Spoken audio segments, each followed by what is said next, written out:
네. 자, 계속 이어서 이번에는 보증금액을 초과하는 임대차 경우에 적용되지 않는 조항. 제가 이미 중요한 게 포인트가 우선 변제적 효력이라고 했죠. 그러면 나머지에 보면 이거 다 관련된 조항들이 많아요. 예컨대 두 번째 뭘까?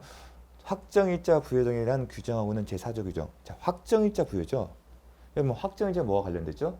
우선 변제적 효력과 관련되잖아요. 연관해서 외우시면 좋을 것 같아서 말씀드린 겁니다. 아, 확정일자 우선 변제적 효력 관련된데 요거는 초과하면 적용이 안 된다. 그렇게 외우셔야 합니다. 또 세 번째. 임차권 등기 명령 신청. 자, 임차권 등기 명령은 상가는 활용이 안 됩니다. 이유를 설명드렸어요. 근데 주택임대차법에서 임차권 등기 명령 신청 제가 강조드렸습니다.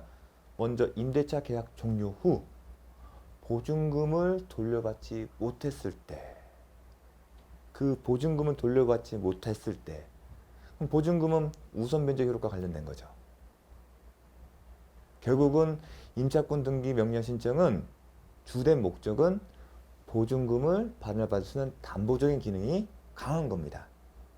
그걸 연상하게 되면 아, 우선 변제 효력과 연관되는구나. 그렇게 기억을 하시라는 겁니다. 아, 임차권 등기 명령 신청도 적용이 안 되면. 또 하나, 최우선 변제. 아, 근데 우선 변제. 아, 이것도 우선 변제와 관련된 거네. 그러니까 초과하는 경우는 적용되지 않는다. 이렇게 연상하면서 암기를 하셨으면 좋겠습니다. 그러면 5항이 제일 중요합니다. 실무적으로도. 실제적으로 연예인이 갖고 있는 건물에 대해서 명도와 관련해서 지금 이슈가 된 적이 있었는데 그 사안에서 이 부분이 연결이 됐었어요. 하나의 쟁점으로.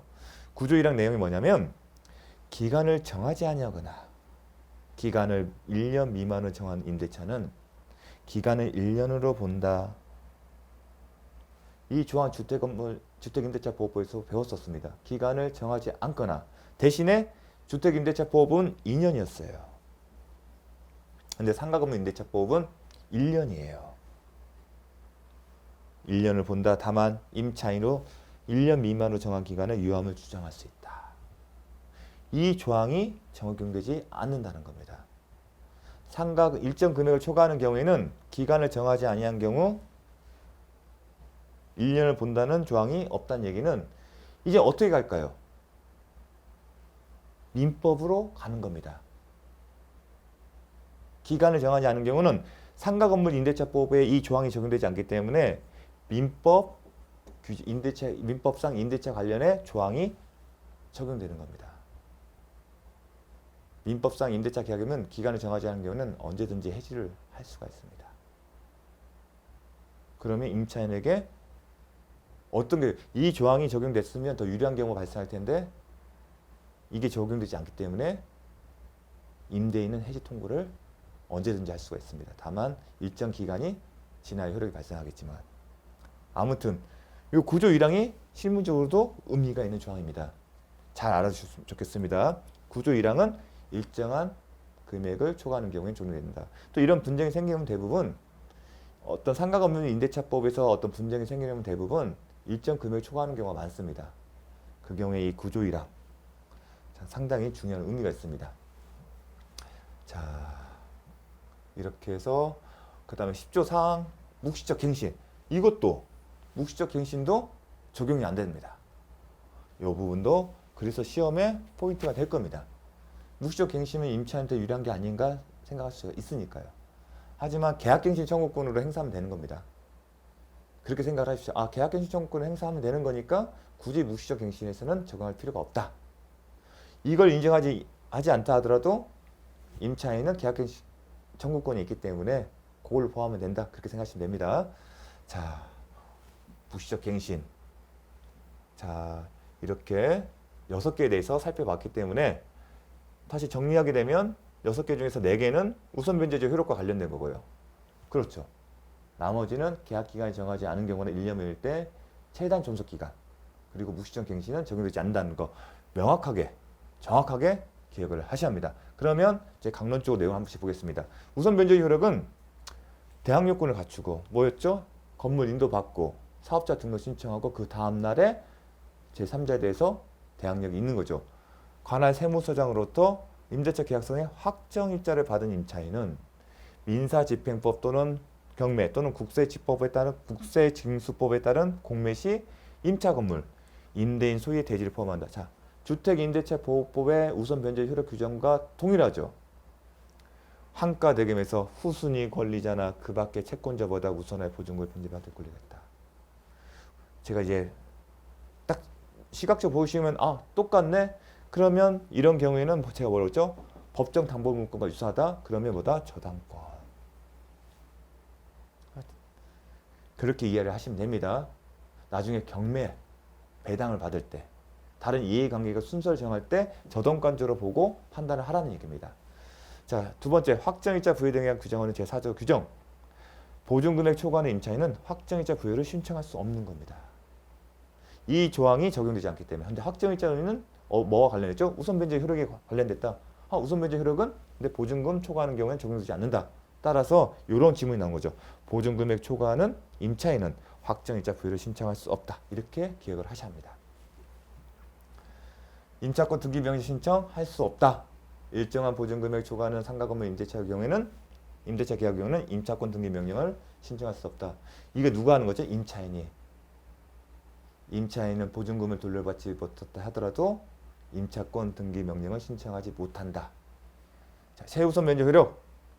똑같으면 내용은 임차인은 보증금제 일정액을 다른 담보 물권자보다 우선하여 변제받을 권리가 있다. 이 경우 임차인은 경매 신청 등기 전에 3조 1항의 요건, 대항 요건을 갖춰야 한다. 똑같죠? 그런데 상가건물 임대차법에서는 소액 임차인의 범위 1억 5,500만, 서울은 1억 5천만 원 이하 그런 내용 봤는데 상가는 시험이 10년 동안 출제된 바가 없습니다. 그렇기 때문에 별도로 표시를 안 했습니다. 제가 그 부분은 해당 파트에서 만약에 나왔으면 다시 한번 보도록 하겠습니다. 그 다음 구조 1항 설명했죠? 법조문 자체도 기억을 합니다.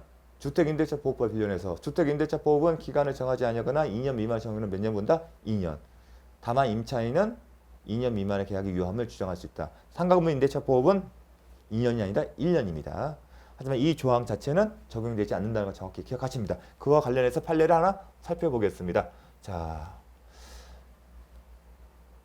상가건물 임대차보호법, 상가임대차법이라고 얘기했습니다. 상가임대차법에서 기간을 정하지 않은 임대차는 그 기간을 1년으로 간주하지만 이게 법조문 돼 있지만 대통령령으로 정한 보증금액을 초과하는 임대차는 이 규정이 적용되지 않으므로 이 부분이 이제 중요합니다. 원래 상태 그대로 기간을 정하지 않은 것이 돼요. 기간을 정하지 않은 간주 규정이 없어요. 그러면 기간을 정하지 않은 상태가 되는 거예요. 만약 상가건물 임대차법이 적용됐으면 기간을 정하지 않았으면 몇 년 본다? 1년짜리 계약 기간이 되는 거예요. 그러면 상가건물 임대차법이 적용이 안 되잖아요. 그러면 기간을 정하지 않은 임대차 계약으로 된 상태예요. 기간을 정하지 원래 상태, 그러니까 기간을 정하지 않은 상태대로 되어 민법에 적용을 받는다. 제가 했죠. 민법의 적용은. 그러면 민법에 임대차 계약 관련 규정이 있거든요. 거기 민법 제635조 제1항 2항 2월 따라 1화 임대차는 임대인이 언제든지 해지를 통고할 수 있고 임대인이 해지 통고를 했대요. 1항이 뭐냐면 토지 건물 나누잖아요. 기억나십니까? 임대인이 통지를 했을 때 임차인이 해지 통고를 했을 때 개월수가 틀렸죠? 해지 통고에 따른 효력 발생일이. 그 얘기를 하는 겁니다. 임차인이 통고를 받으면 또 6개월 임차인이 임대인이 통고할 때는 1개월 동사할 때는 5일 기억나나요? 자, 그건 기억하셔야 합니다. 효력이 생기므로. 제가 그래서 얘기를 합니다. 일정하게 보증금이 일정 금액을 초과하는 경우에는 구조 1항이 적용되지 않기 때문에 기간이 정하지 않은 임대차 계약은 민법에 적용을 받습니다. 그러면 계약 당사자는 언제든지 여기서 임차인만 할 수 있는 게 아니라 임대인도 할 수 있습니다. 포인트는 임대인은 언제든지 해지 통고를 할 수 있고 이 해지 통고를 임차인이 받은 날부터 6개월이 경과하면 해지의 효력, 즉 계약이 종료됩니다. 그 얘기입니다. 그렇게 기억을 하셔야 합니다. 따라서 또 중요한 게 있습니다. 기간이 정하지 않은 것이 되기 때문에 계약갱신 요구권은 보증금액을 초과해도 적용될 수 있죠. 그런데 상가임대차법에서 정하는 계약갱신 요구권은 계약갱신 요구권은 전제가 기간이 정해진 경우에만 행사가 가능하지 기간이 정하지 않은 경우에는 적용되지 않는다는 겁니다. 이 부분이 중요합니다. 그 얘기를 한 겁니다. 임대차 기간이 정해져 있음을 전제로 기간 만료 6개월 전부터 1개월 전까지. 자, 주택임대차법은 6개월 전부터 2개월이었어요. 하지만 상가건물 임대차법은 6개월 전부터 1개월 전까지예요. 이 얘기는 무슨냐면 계약갱신 요구권은 보증금액을 초과하더라도 적용되는데 조건이 있어. 계약기간 만료 6개월 전부터 1개월 전까지.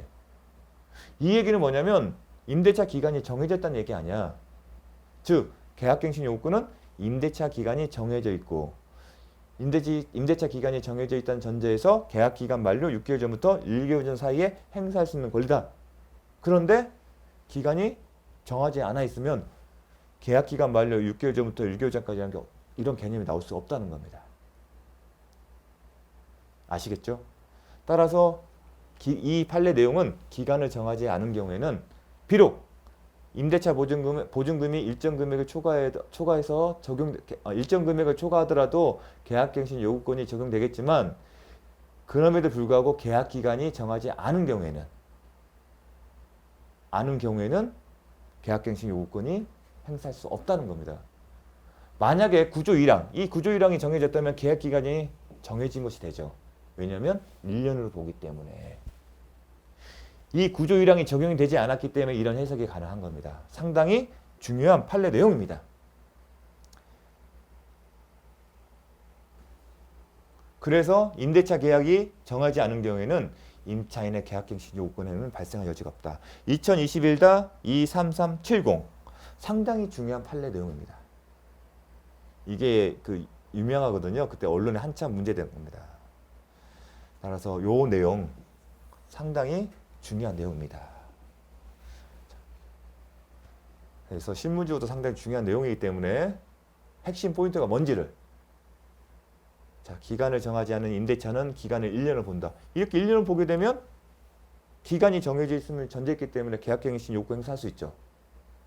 그러니까 기간을 정하지 않은 임대차가 있어요. 그런데 이 임대차는 구조 1항이 적용되는 경우가 있고 구조 1항이 적용되지 않는 경우가 있습니다. 적용되는 경우라면 계약갱신 요구권을 행사할 수 있고 이렇게 정정되면 구조 1항이 적용되지 않으면 기간을 정하지 않은 임대차이기 때문에 계약갱신 요구권을 행사할 수 없다. 이렇게 정리를 하셔야 합니다. 이런 식으로 딱 좀 여러분이 스스로 딱 정리를 해주십시오. 아, 기간을 정하지 않은 상가건물 임대차다. 일정한 보증금액 초과한 경우가 아니기 때문에 적용된다. 적용되면 뭘로 본다? 1년을 본다. 아, 그럼 기간이 정해진 거기 때문에 계약갱신 요구권을 행사할 수 있다. 임차인은. 반면에 일정한 보증금액 일정 금액을 서울로 들으면 9억을 초과한 경우라면 구조 1항이 적용되지 않다. 그러면 계속 기간을 정하지 않은 임대차는 이런 경우에는 기간이 정해진 전제로 한 계약갱신 요구권을 행사할 수 없다. 중요하기 때문에 제가 계속 말씀을 드리는 겁니다. 자, 이 부분 정리하라고 잠깐 시간도 준 거기 때문에 정확하게 기억하고 암기해 주십시오. 다음. 묵시적 갱신. 주택임대차법에서도 배웠던 부분이고 여러분 기억을 하셔야 합니다. 다만 기간이 틀리죠. 자, 상가건물 임대차법에서는 어떻게 하고요? 임대차 기간이 만료되기 6개월 전부터 1개월 전까지. 그런데 주택임대차법은 2개월 전까지였습니다. 임차인에게 갱실거절 통지 또는 조건 변경 통지를 하지 아니한 경우에는 그 기간이 만료된 때 전 임대차와 동일한 조건으로 다시 임대차한 것을 본다. 이 경우에 존속기간은 몇 년을 본다? 1년. 지금 상가건물 임대차법은 1년을 보고 있고 주택임대차법은 2년을 보고 있어요. 주택임대차법은 2년을 보는 게 실무적이고 그렇게 보여줘도 합리적이에요. 하지만 상가건물은 임차인이 길게 한다고 항상 좋은 게 아니에요. 그렇기 때문에 1년을 본다 이렇게 생각하시면 됩니다. 1년 1개월 이렇게 연상해서 암기를 해주십시오. 주택임대차법과 섞어서 나오게 되면 혼동할 수 있으니까 정확하게 연상으로 상가 임대차는 긴다고 좋은 게 아니야. 주택은 2년이 대부분 2년 사는 게 원칙이잖아. 상가는 그렇지 않다.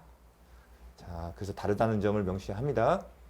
자, 이제 적용 범위에 대해서 살펴봤고요. 그러면 이제 상가 건물 임대차법에서 주택 임대차법에서는 주택이 개념을 살펴보진 않았어요. 근데 상가는 중요해요. 왜냐하면 창고, 공장의 경우도 상가 건물 임대차 법이 적용될 거는 쟁점이 되는 경우가 있기 때문에 그렇습니다. 상가의 개념을 아셔야 합니다. 실무적으로도 아셔야 합니다. 자, 그러면 상가 건물에 대한 판단 기준은 자, 법문에 이렇게 되어 있습니다. 법에는 상가 건물 임대차 보호법의 목적과 같은 제2조 1항 법무 제3조 1항에 비추어 보면 법조문에 근거하면 관련 법조문을 보게 되면 항상 이런 식으로 얘기하거든요. 상가 건물 임대차법이 적용되는 상가 건물 임대차는 사업자 등록 대상이 되는 건물로서 여기에서 하나 포인트가 되는 겁니다. 사업자 등록 대상이 되는 건물로서 우리가 사업자 등록 신청하지 않습니까? 대항력 요건을 갖추려면. 그런데 거와 연관해서 사업자 등록 대상이 되는 건물이 한다. 하나의 개념을 두출하실 거예요. 두 번째가 중요합니다. 여기 이 파트가. 임대차 목적의 건물을 어떤 목적으로? 영업용, 즉 영리 목적을 한 영업용으로 사용하는 임대차를 가리킵니다. 그러니까 상가 건물 임대차는 무슨 목적이다? 영리 목적으로 영업용으로 사용하는 거다. 왜 이런 개념이 나오는지를 설명해 주겠습니다. 이 목적이 있어야 한다는 겁니다. 이 목적이 없으면 상가 건물이 아니라는 얘기를 하고 싶은 거죠. 실익은 뭐냐면 창고나 공장 때문에 그렇습니다. 자, 읽어보겠습니다. 이 판단 기준은 결국은 창고나 공장을 과연 상가 건물로 볼 수 있는지를 묻는 거나 마찬가지입니다. 실제로 실무에서도 이게 저한테도 간혹 이제 질문이 그 상담을 들어오는 경우가 이런 경우거든요. 그럼 판단 기준이 이 판례에 따른 거거든요. 일단은 키포인트 영리 목적으로 영업용으로 한다. 영업용으로 한다. 자, 그리고 상가 건물 임대차법이 적용되는 상가 건물에 해당하는지는 공부상 표시가 아닌 건물의 현황, 용도 등에 비추어 영업용으로 사용하느냐에 따라 실질적으로 판단해야 한다. 항상 실질적으로 판단합니다. 실질적으로 판단해야만이 임차인을 유리하게 보호할 수 있거든요. 자, 이게 지금 중요한 핵심 질문이에요. 단순히 상품의 보관, 제조, 가공 등 사실 행위만이 이루어지는 공장, 창고 등은 영업용으로 사용하는 경우라고 할 수 없다. 이 질문을 그대로 외우십시오. 단순히 상품을 보관하고 제조하고 가공 등 사실 행위만이 이루어지는 공장, 창고 등은 영업용으로 사용하는 경우를 할 수 없다. 그러니까 물건만을 만들거나 아니면 물건만을 보관하는 창고는 상가 건물에 해당되지 않는다는 얘기입니다. 그렇다면 영업이란 건 뭐냐면 단순히 물건을 보관하고 만드는 게 아니라 더 나아가서 누군가의 어떤 거래행위가 이루어진다는 겁니다. 주문을 받고 주문을 받아서 물건을 인도주고 돈을 받는 그런 행위가 포함이 돼야만이 상가 건물로 보겠다는 겁니다. 따라서 공장, 창고는 공장은 물건만 만드는 거잖아요. 단순히 물건만 만들고 지금 제조나 가공이 그런 의미겠죠. 아니면 단순히 물건만 보관하고 있으면 그 건물은 상가 건물 주택자법이 적용될 수 있는 상가 건물이 아니란 겁니다. 예컨대 물류창고 같은 게 있어요. 그러니까 회사가 본사에서 물건도 만들고 보관하게 되면 다르겠지만 영업행위, 즉 발주를 받고 물건을 제작해서 그런 어떤 행위들 그런 행위를 하는 본사가 따로 있고 물류창고 따로 있는 경우가 있어요. 근데 물류창고 자기 게 아니라 남의 거란 겁니다. 본사에서 모든 게 이루어지고 단지 물류창고에는 물건 발주해 주세요. 그런 행위만 하는 창고라면 상가 건물이 아니라는 얘기입니다. 그래서 이런 표현들이 기준입니다. 하지만 공장 창고라고 해서 항상 상가 건물이 아닌 게 아닙니다. 상품을 보관하고 제조 강화하는 공장 창고라 하더라도 그러한 사실행위와 더불어 영리를 목적으로 하는 활동이 함께 이루어진다면 즉 창고에서 이 사람이 창고 안에서 하나의 방을 만들어 놓고 거기서 발주도 받고 한다는 얘기예요. 영세기업이에요. 영세기업은 한 곳에서 물건도 만들지만 발주도 받고 손님도 영업하면서 오는 사람 손님도 만나서 계약서도 쓰고 그런 행동을 창고나 공장에서 함께 한다는 겁니다. 그런 경우에는 상가 건물 임대차법이 적용되는 상가 건물에 해당한다. 이게 실질적으로 판단하는 겁니다. 이 내용 자체는 상당히 중요한 내용이고 실무적으로도 아셔야 합니다. 그래서 이런 내용들은 머리에 숙지가 돼야 합니다. 암기를 하셔야 합니다. 저도 이제 실무적으로 뭐 주택임대차보호법, 상가건물임대차보호법 그 관련해서 상담을 할 때 법정을 다 외우진 않아요. 틀릴 수가 있기 때문에 항상 휴대폰에 웹사이트를 이용해서 법령 항상 보면서 하지만 그래도 최소한의 외우는 규정들이 몇 가지 있고요. 또한 상가건물 같은 경우는 이런 의미가 있다는 것을 항상 머리에 숙지를 하고 있습니다. 그래서 이 내용을 가지고 판단을 합니다. 그래서 중요한 내용입니다. 이제 실제가 이제 일반적 기준을 얘기했고요. 실제 사안은 이거였습니다. 임차인이 상가 건물의 일부를 임차하여 도금 작업을 하면서 가공 작업이에요. 이게.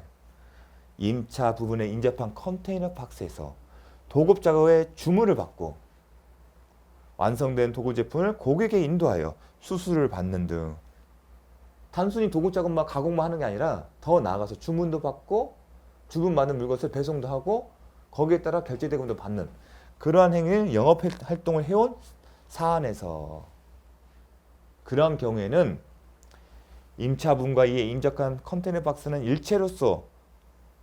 하나의 일체로서 보는 겁니다. 도금 작업과 더불어 영업 활동하는 하나의 사업장이므로 이 임차부는 상가건물 임대차법이 적용되는 상가건물에 해당합니다.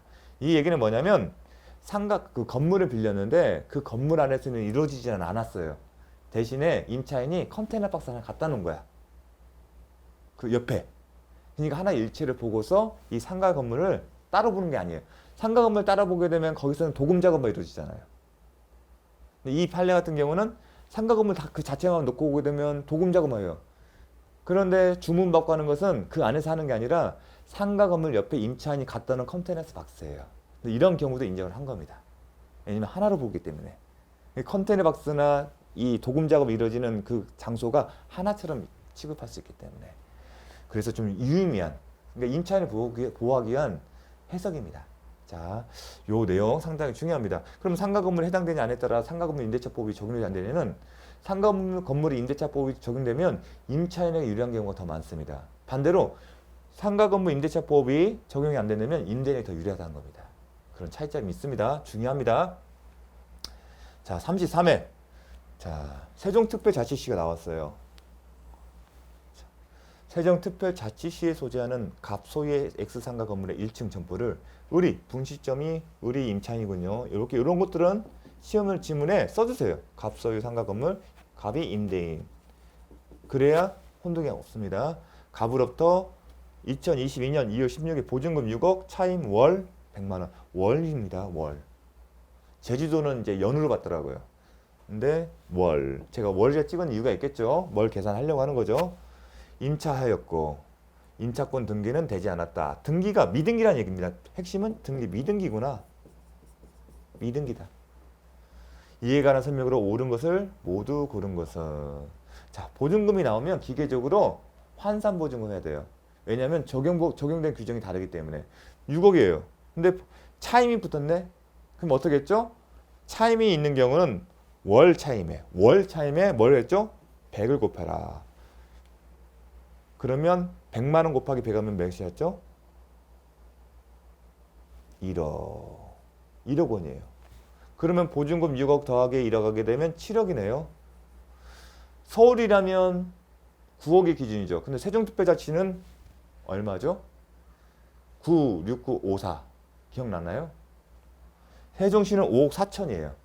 6구는 부산, 서울은 9억, 96954. 96954. 근데 세종자치는 금액이 5억 4천만 원이에요. 즉 5억 4천만 원을 초과하네요. 아, 이거는 보증금액을 일정한 보증금을 초과하는 임대차다. 그걸 이제 감을 잡으셔야 돼요. 항상 이 보증금은 이 상가건물 임대차보호법과 관련된 지문에서 보증금이 나오면 무조건 계산을 하셔서 일정 금액을 초과하냐, 초과하지 않느냐를 판단하셔요. 그런데 이거는 지금 보증금액을 초과했다. 그러면 적용되는 규정과 적용되지 않는 규정을 머리에서 이제 준비를 하셔야 합니다. 자, 점포를 인도받은 날에 사업자 등록을 신청한 경우. 이게 뭘 얘기하는 거죠? 대항력권이죠. 아, 대항력과 관련된 거다. 감을 잡으셔야죠. 그 다음 날부터 임차권에 대항력이 생긴다. 그럼 이 지문은 뭐죠? 보증금을 초과하는 경우에도 대항력 규정이 적용되냐 안 하는 묻는 겁니다. 적용된다 안 된다? 적용된다. 맞는 질문이죠. 두 번째, 대항 요건 및 확정일자는 우선 면제권 체결자 적용된다 안 된다? 안 된다. 보증금을 초과하는 경우에는 우선 면제권이 안 된다. 세 번째, 폐업을 하는 계약 해지권 적용된다고 했죠. 그래서 답은 가와 다였습니다. 이런 식으로 제 지문이 출제됐습니다. 33회 작년에. 이제 앞으로는 이건 사례형이지만 그냥 지문을 해서 이렇게도 나온 경우 있습니다. 보증금에 초과하는 경우에 적용되는 조항은 적용되지 않는 조항. 그렇게 해서 찾는 경우도 있습니다. 자, 28회 한번 볼까요? 똑같습니다. 28회이기 때문에 23년을 기준으로 바뀌었습니다. 그 이유가 있겠죠. 보증금액이 달라지기 때문에. 자, 갑이 2023년 2월 10일 을 소유의 X상가 건물을 을로부터 보증금 10억 원에 임차하여 23년쯤 기준이죠. 23년 했어요. 임차하여 대항력권을 갖추고 영업하고 있다. 다음 선에 틀린 것은 10억 감 잡아야죠. 10억은 어느 경우든 서울이 96954 96954죠. 9억 초과니까 지역 상관없이 무조건 적용이 안 돼요.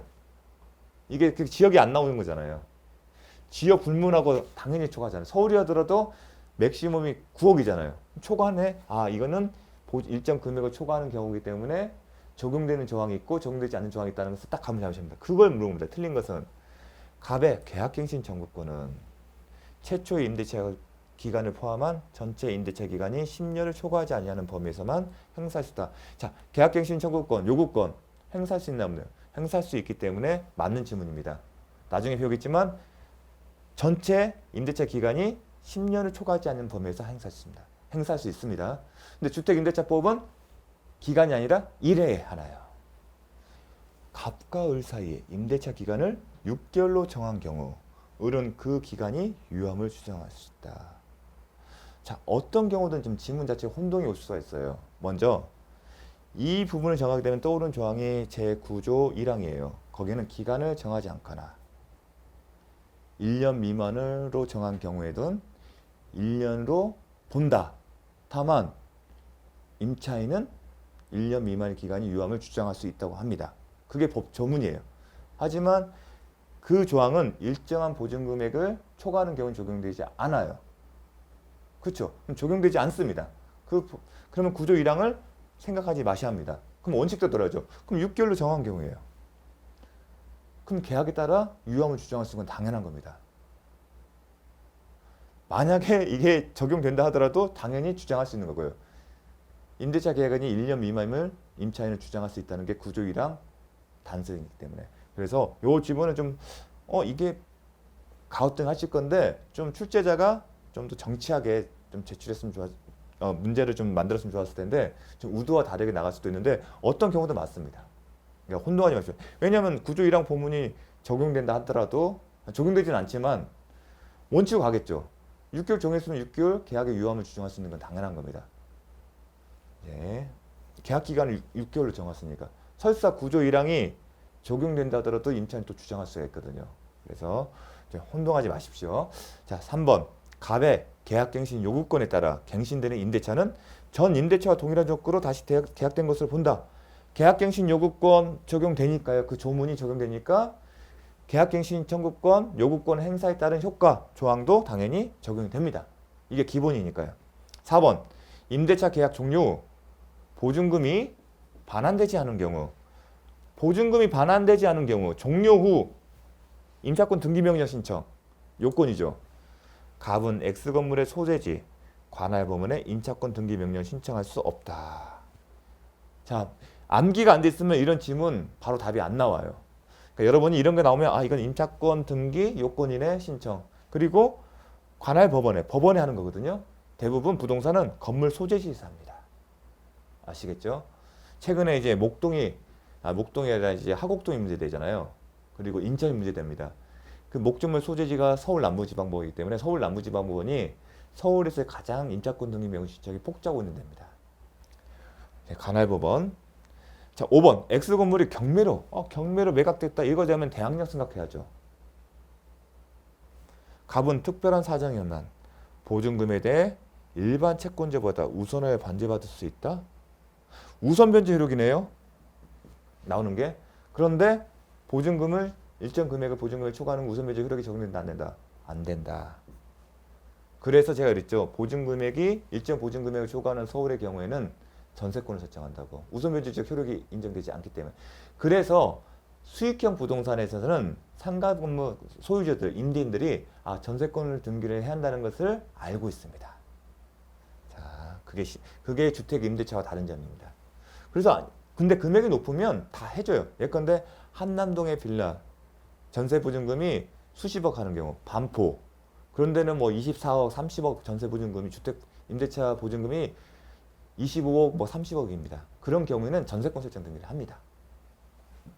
다음 기출 25의 번영. 이것도 이제 바꿨습니다. 제가 2023년 1월 2일 갑은 선순위 권리자가 없는 의뢰 상가 건물을 보증금 3억 원, 월차임 40만 원에 임차하여 대항 요건을 갖추고 확정일자를 받았다. 자, 하나만 좀 체크 좀 하고 가겠습니다.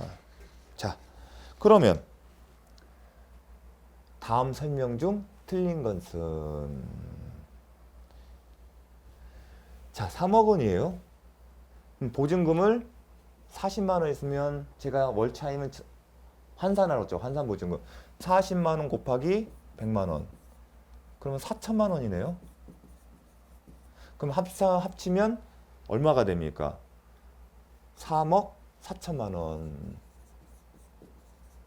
3억 4천만 원입니다. 그런데 소재지가 있는 수 없어요. 없잖아요. 없지만 한번 외우겠습니다. 9, 6, 9, 5, 4, 3, 7. 9, 6, 9, 5, 4, 3, 7. 이 얘기를 하는 얘기는 어떤 소재지가 들어도 3억 7천만 원이 갖춰잖아요. 가장 마지노선이 한이 3억 7천이에요. 그것보다 안 되잖아요. 그럼 이 경우는 상가건물 임대차법이 적용되는 겁니다. 소재지가 밝혀지지 않았지만 그걸 아셔야 합니다. 10억일 때도 어디 있다는 얘기를 안 했어요. 그럼 지문에 소재지가 없으면 상가건물 임대차법이 적용되거나 안 되는 것 중 하나인 겁니다. 근데 9억과 3억 4천은 알아야겠죠. 그러니까 그래서 9, 6, 9, 5, 4, 3, 7. 기타 경우도 3억 7천인데 그보다 낮잖아요. 기타 경우가 제일 낮아요. 근데 그보다 더 낮습니다. 3억 4천. 그러면 주택임대차법이 적용된다. 죄송합니다. 상가건물 임대차법이 적용된다. 그 전제에서 이제 지문을 확인하면 되는 겁니다. 갑이 이거 죄송합니다. 3기의 차임 상대액을 연체한 경우 이 경우에는 보증금액 상관없이 적용되는 조항이다. 그건 기억하시죠. 그런데 더더욱 이건 상가건물 임대차법이 적용되는 거니까 고민할 필요 없겠네요. 을은 갑의 계약갱신 요구를 거절할 수 있다. 이 얘기는 뭐냐면 계약갱신 요구권을 행사할 수 있지만 일정한 경우에는 거절할 수 있습니다. 주택임대차보호법 기억나십니까? 차임 연체액이 2기 이상의 차임 연체액이 연체한 경력이 있는 경우. 상가건물 임대차법은 3기입니다. 갑이 즉 임차인이 3기의 차임세 연체한 경우, 연체한 사실이 있는 경우에는 거절할 수 있습니다. 그걸 묻는 겁니다. 맞는 질문입니다. 임대차 기간에 대해 별도의 약정이 없는 경우. 이게 의미가 있겠죠. 상가건물 임대차법이 적용된다 안 된다 중요하죠. 이 조항은. 왜냐하면 이 조항은 이게 관련된 조항이 뭐죠? 기간에 약정이 없는 경우 1년 미만인 경우는 1년 본다는 구조 1항은 일정한 보증금액이 일정 금액을 초과하는 경우는 적용되지 않기 때문에. 근데 적용되니까 1년을 본다가 맞는 지문입니다. 이 지문이 좀 유용한 지문인 거죠. 출제 지문 중에서 상가건물 임대차법이 적용되기 때문에. 갑이 보증금 반환 청구 소송의 확정 판결에 따라 X건물에 대한 경매를 신청한 경우 갑의 건물 명도 의무 이행은 집행 개시의 요건이다. 자, 원칙적으로 동시이행 관계가 있는 게 있어요. 예컨대 여러분이 지금 이건 임차인이 소송을 제기한 거잖아요. 반대로 좀 설명을 잠깐 드릴게요. 임대인, 임차인. 임대차 계약을 체결한 경우에요. 임대차 계약이 끝났어요. 끝나됐으면 임대인은 임차인에 뭘 요구하죠? 목적물 인도를 요구하는 거죠. 그리고 임차인은 보증금 반환입니다. 근데 임차인이 먼저 소송을 제기하는 경우보다는 임대인이 먼저 하는 것도 경우에 따라 다른데 임대인이 먼저 임차인 상대로 소송합니다. 어떤 거죠? 목적물 반환 청구권 행사. 어떤 의서 소유권 내지는 임대차 경력을 원인으로 해서. 그러면 소송이 진행되면 뭐가 쟁점이 되냐면 임차인이 그 얘기를 해요. 보증금을 못 받았습니다. 실제로 안 줬어요. 그러면 판결문은 어떻게 나온다? 이렇게 나옵니다. 임대인 대부분 온 거거든요. 임차인 피고가 이제 건물 명도 청구 소송의 피고는 임차인입니다. 임차인 피고는 온고, 즉 임대인으로부터 보증금을 반환 받음과 동시에 임대차 목적물을 인도한다. 보증금을 반환받음과 동시에 이렇게 판결문이 나와요. 건물명도 청구 소송입니다. 지금 누가 임대인이 임차인 상대로 임대차 목적물을 돌려주세요 하는 소송을 하면 판결문이 이렇게 나와요. 아시겠죠? 그러면 이 판결문을 가지고 집행, 그럼에도 불구하고 이 판결이 났는데도 불구하고 임차인이 그냥 계속 있는 거예요. 그러면 이걸 가지고 법원에 집행을 해달라고 요청을 합니다. 그런데 이 판결에 따르면 보증금을 반환 받음과 동시잖아요. 그러면 요거를 집행문을 받아야 하거든요. 이 판결문을 기초해서. 그러면 집행법원에서 요 보증금을 반환 받은 거에 대해서 증명할 수 있는 서류를 달라고 해요. 그게 집행 개시의 요건이에요. 판결 갖고 이제 확정 판결이 있으면 집행을 신청해요. 집행관한테 신청하는 거 마찬가지입니다. 그럼 집행관 보고 요구하는 게 있습니다. 뭐냐? 이 보증금 반환받은과 동시에 하겠으니까 당신이 이 부분 했습니까? 이걸 소명해 달라는 거예요. 방법이 뭐냐면 그래서 이런 경우에는 임대인은 공탁을 해요. 공탁 서류를 보여주는 거예요. 그게 집행 개시 요건. 이 집행을 하려면 선결 조건으로서 보증금을 돌려줬던 것을 증명을 해야 합니다. 그게 집행 개시. 집행을 하기 위한 전제 요건이에요. 반대로 이건 이제 임대인이 소송한 거죠. 반대로 임차인 임대인은 무슨 소송을 하죠? 보증금을 돌려달라는 소송이에요. 그런데 보증금을 돌려준 것과 건물을 돌려준 것은 동시행 관계예요. 그래서 건물 돌려주면 물어봐요. 안 돌려줬는데요? 그럼 판결은 어떻게 되면 피고 누구냐? 임대인은 반대겠죠. 이건 보증. 임대인은 원고 원고로부터 목적물을 반환받음과 동시에 보증금을 보증금 상당의 금 얼마 원을 지급한다. 이런 내용이 나와요. 근데 여기 뭐가 핵심이죠? 근데 임대인이 돈을 안 줘요. 그러면 강제 집행해야겠죠. 근데 마찬가지로 여기는 뭐예요? 목적물을 반환받음과 동시에 했잖아요. 그럼 집행 개시의 요건으로서 이게 목적물을 인도했는지를 확인하는 게 요건이에요. 집행 개시 요건이에요. 그게 원칙이에요.